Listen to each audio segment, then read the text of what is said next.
The Bodybuilders. Author, Supriya Nair. Illustrator, Shivam Thapliyal. Vava's sister, Chinnu, is growing fast. When he first met her at the hospital, Chinnu was small and hairless. Vava was terrified to hold her because she was soft and looked like a pink worm. Now she has black hair, just like him. Her nose is round and snub, just like Ammamma's nose. And her eyes are the same color as Amma's, and Amma's sister Banu Chitta's star grandmother and Malayalam mother's sister in Malayalam. It's amazing, Vava tells Banu Chitta, whose stomach is looking more and more like a big hard egg these days. At first, Chinnu was just a speck in Amma's stomach, like the baby in your tummy.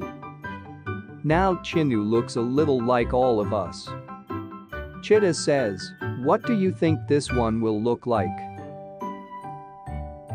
When Amma was pregnant with Chinnu, she had explained that Chinnu was taking her time to grow in Amma's belly. She would come out only when she was strong and ready to meet the world. Chitta, your bump is smaller than Amma's was when Chinnu was inside her. Are you sure there's a baby in there?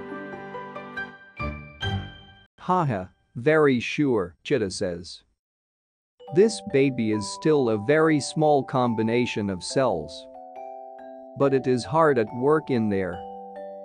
All the cells are dividing and multiplying. Slowly, they will form groups of cells that will become eyes and ears and all the other organs. Ah! I know what a cell is, says Vava. He leans out of the window to grab a pomegranate from a tree. If this fruit is like an organ, then each seed is like a cell, he says. Vava knows that a cell is the smallest and most basic unit of life in the body, not just in his body, but in every organism. Yes, Vava, cells are the building blocks that make up all living things, says Chitta. But if all living things are made of cells, Vava says, then a cell could become anything, right? My new cousin could be a panda. Chitta laughs. Then, we'll call the baby panda Anda. I don't want panda Anda, Vava says, stomping his feet. Cells are smart, Vava, Chitta says. Each cell carries information about the job it will do and what it will become. This information is called DNA or deoxyribonucleic acid. What does DNA look like? Asks Vava. DNA is like a spiral ladder, and it has two strands which look something like noodles, says Chitta. It contains a set of instructions called genes that comes from both parents. This reminds Vava of the noodles he saw in the kitchen. So I got these genes from Amma? Asks Vava, holding up two strands of noodles playfully. Half Amma and half Appa. One set of genes from Amma and one set from Appa, says Banu Chitta. So Panda Anda would be a panda if his or her parents were pandas. Instead, that baby has me for a mother and your uncle for a father, explains Banu Chitta. So that's how a cell knows what it is. It is in the DNA, Vava says.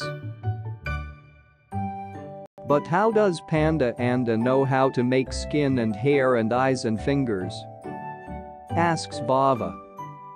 Inside all our cells is a blueprint, Chitta explains.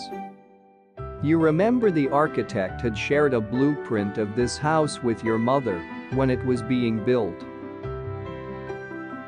Oh, yes, Vava says. That is how we knew where the windows, doors, walls and the roof would go.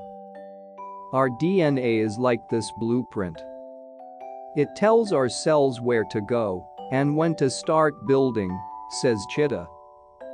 As each cell divides and multiplies, the gene instructs it to become an eye, a finger or a pair of lungs. So each living being is really like a house that's building itself, Vava says. That's amazing. It is, Chitta agrees. And it keeps building and repairing itself for the rest of our lives. That's why you are growing so tall. I don't have to do anything to grow, Vava says, giggling.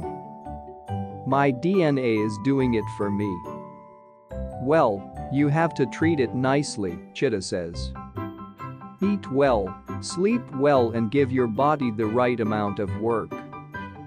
Then it will do its job easily and efficiently. I will, I promise, says Vava. Trivia snap. Do you know how many cells are there in an average human body? Scientists say there are about 37.2 trillion. Cells are very, very small and can only be seen under a microscope. If every cell in your hand was the size of a grain of sand, your hand would be the size of a school bus. Make your family tree. Draw your family. Try to find features you or your parents or siblings might have received from someone in the family tree. Does your brother's crazy hair come from Uncle Prithvi in Nagpur or Auntie Binbin in Palampur? Does your cousin get her dimple from her grandmother?